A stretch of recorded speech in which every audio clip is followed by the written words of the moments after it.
Daming ampon ni Papa.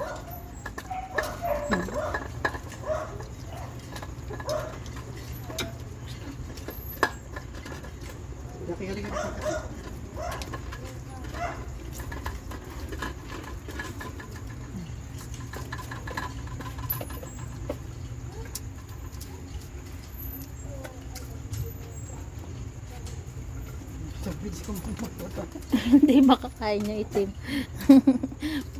Ayan, nakakain din. Ay, inagawa ni Jackie mo. Jackie.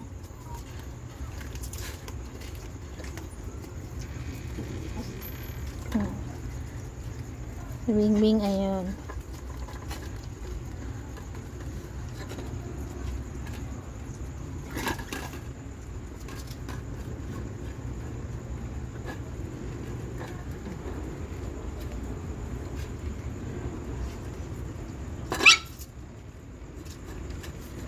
Huwag mag-aaway, Jackie.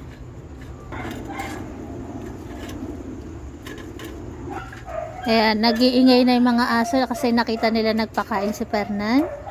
Kaya nagkakaingay, ayan na po sila.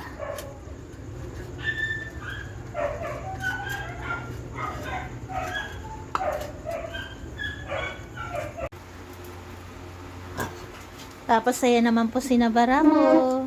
Pinanonood po nila yung mga kumakain sa labas. Ayan si Madam Kilay. Madam Kilay, Bronze. Ayan. Ayan na yung kanilang papaparnan. Dahil kanina po hindi siya nakapagpakain ng tanghali kasi masakit yung kanyang ulo. At ngayon po nawala na yung sakit ng ulo niya. Nagpakain na po si Papa Fernan ng mga aso sa labas. Ayan. Buti naman din nawala na yung sakit ng ulo niya kasi akala namin magkakatrangkaso siya. Ayan po. Happy na ang lahat. Sinabara ko tapos nang kumain. Si Madam Kilay Bronze.